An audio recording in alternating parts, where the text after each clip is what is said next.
And good morning, dear ones. Robert Brzezinski with you. It is the 1st of June. Here we are. Oh my gosh, June 1st. All right, into the next month, into the summer, and things are getting good around the Brzezinski household. Getting ready for a little summer trip. Sorry about the hair there. Still haven't made it to the hairdresser.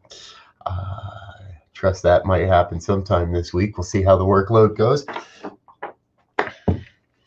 And I want to thank each and every one of you for watching this broadcast, because this broadcast is all about prayer, the power of spiritual mind treatment. And for the last 3 days, we've been praying in my opinion, pretty heavily for the healing of race relations in America, for the release and the total letting go of any race-based hatred or violence, for the safety of those that are standing up and saying enough is enough for all of it. And, I tell you, I talk about this a lot, and I know we pray about this a lot.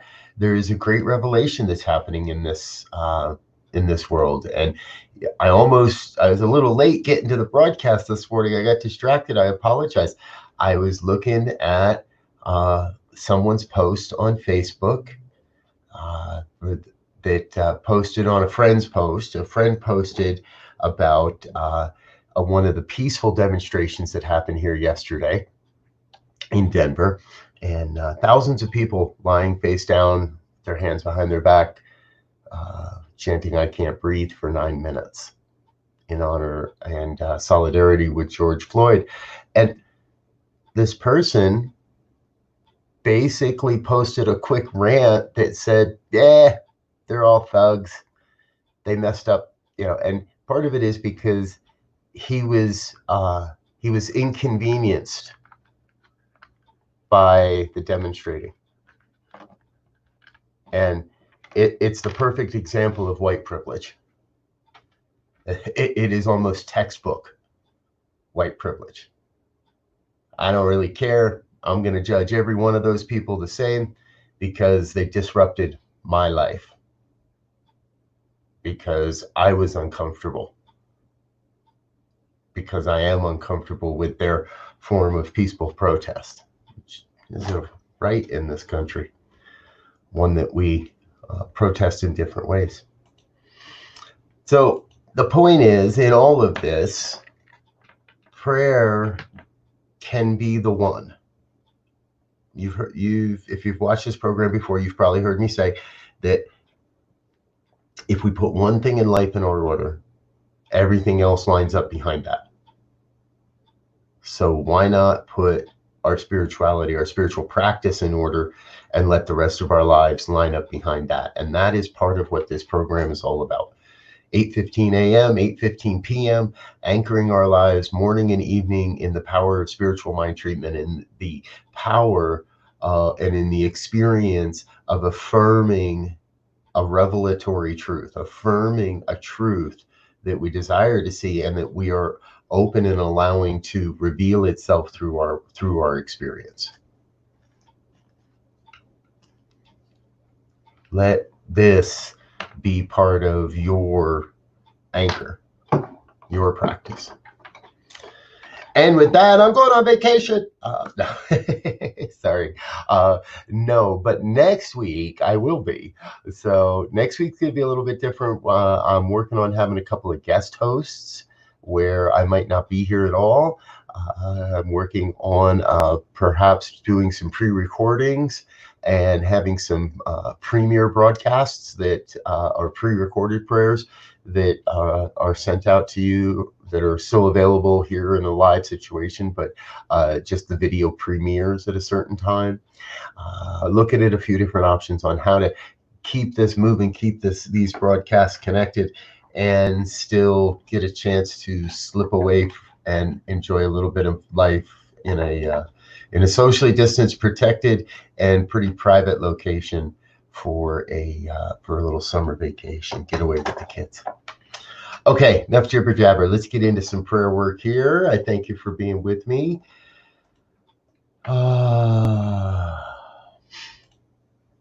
So if you're comfortable, I invite you to close your eyes and allow yourself to breathe and to come present to this moment, to sink into a deep knowingness that there is truly only one God. One God known by countless names and images, one God as the source and supply, one God, the self-existent cause that is forever taking on form and abandoning that form so that it may take on new form. One God, mind and body and spirit and soul and life and all of it, the all of all, the Alpha and the Omega. So it is in the matter and it is in the antimatter. It is in the things of our lives and it is in the no things of our lives. This oneness expresses itself as our lives perfectly. I recognize God moving and breathing and having its being through and as your life right now. And the lives of everyone that hears these words now or at another time. The lives of everyone that never hears these words. God still at the very center of their being, beating their heart, speaking their words, revealing the grand vision for life through each and every one of us. So I know that everyone on the planet at this time is here on a sacred mission.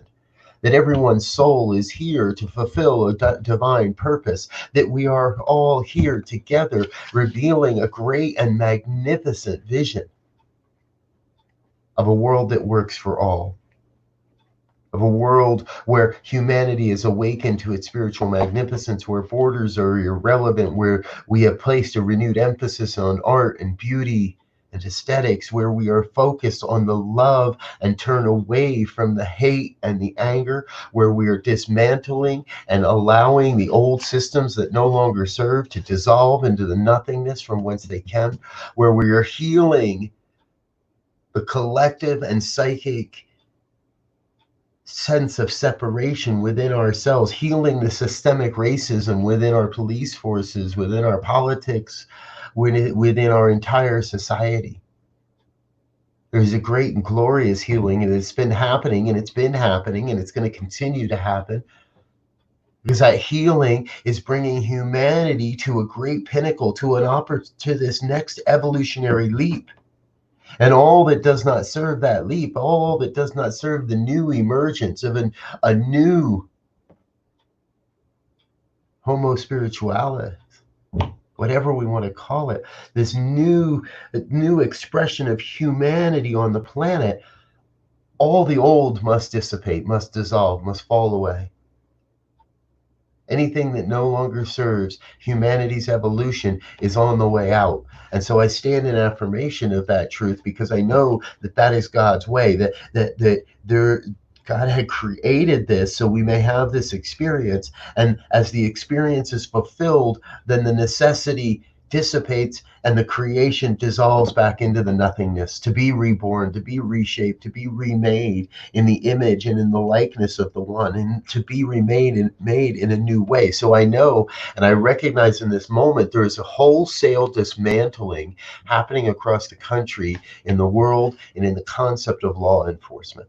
A new way is being born, a new vision is being cast, a new perspective is arising, and we see the last gasps, the grasping to power, the grasping to violence that is happening across this country. And I speak this word and I claim for each to join in this claim. And we speak a word of peace in the midst of that, recognizing that the violence is no longer necessary, that we have seen the images, we have gotten the message, that humanity is awakening to the fact that there is a new way of being, a new way of showing up. And the violence is not necessary. It is natural, it is part of God, and it is part of God calling each to awaken to a nonviolent life, to peaceful protest, which is where I see and what I claim is I claim for each protester out there, each one that feels they are there to speak the word, to witness and stand true in agreement with their beliefs, that they do so with safety, with peace, and with nonviolence in their heart. I recognize there are those that feel that sense and that call to violate and to create mayhem and mischief. And I claim for each of them the deep sense of knowing that they too are supported in this, and that there is no need for destruction. There is no need for violence or hatred, that they are heard and they are seen and they are recognized as a divine expression of the One. I claim this for everyone, everywhere. Police, protesters, looters, bystanders, witnesses, allies, for everyone. I claim peace. And peace is not the absence of a human life. Peace is the ability to see and know God in the midst of it all. In the midst of the chaos, in the midst of the confusion, to be able to recognize that here too is God, and here too God is working its magic. Here too God is taking form to bring forth this mighty vision of humanity on planet Earth. And thus the healing begins in consciousness, one by one by one heartbeat, one mind, one consciousness. The healing has begun, and the healing is more infectious than any virus, for the truth shall always win out. And the healing is the knowing of the truth. We are one human family. We are all brothers and sisters. We are of the same thing. We are of the same stardust. We are all of God. So I am in that place of knowing that this is the vibration that we cast out into the world today. We are all God. No exceptions, no one left out, no one missing, no one absent. Everyone present. All God. So it must all be good. Even when I don't see it, it must be good in there somewhere. And so I claim for each the desire this day, the affirmation this day, to seek the good, to see the good, and to know that is God.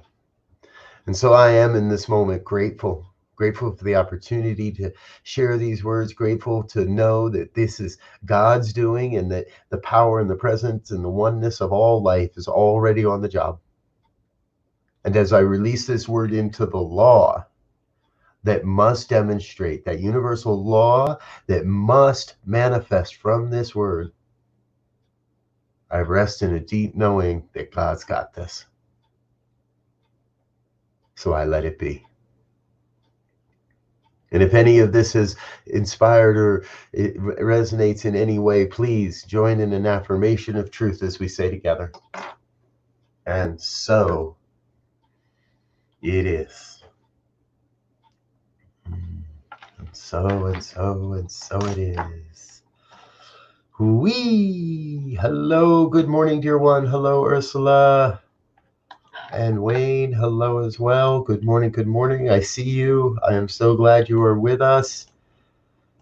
I love doing these prayers. I'm going to keep doing them and keep doing them. We're going to find a way, even if I have to miss a few days. But hey, there's something real fun coming up I want to let you know about. This coming Saturday morning, we're doing the New Thought Media Network Expansion Jam. It's a live broadcast, and we're going to get together for half an hour on Facebook or YouTube.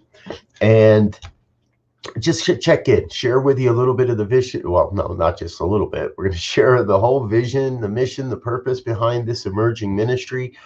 Share with you what's happening, where we see ourselves going, all the exciting things that are happening in the background, and give you an opportunity to get involved and support this emerging ministry if you so desire. We'll be doing some breakout groups right after the broadcast. So at 9:30, we'll slide over to another platform and hang out, get to know each other, have a little more true face-to-face time. We'll be able to connect and talk with each other during that. So plan for an hour and a half or so. And but we'll get started Saturday. The first presentation starts at 9. And by 9:30, you'll know if you want to stick around for the rest of our work and for what we're doing. So I look forward to seeing you there. And please do save the date, July 19th, a special evening concert. Karen Drucker and David Alt for the first time together in a long, long time. I guess I got to find out how many years it's been. But they're going to get together July 19th, and more concert announcements coming soon. More concert announcements coming this week. And I'm looking forward to being able to share that with you. So a couple of more quick shout outs here today. There is someone that's chiming in on Facebook, but it won't tell me who you are. So let the healing be infectious. Thank you. Did I say that? Cool. And for that Facebook user, I'll make sure that tomorrow's post has a way. You need to authorize StreamYard to post your profile so that I see who you are in my broadcast program. But I'll make sure I can add that link tomorrow so you can do that again.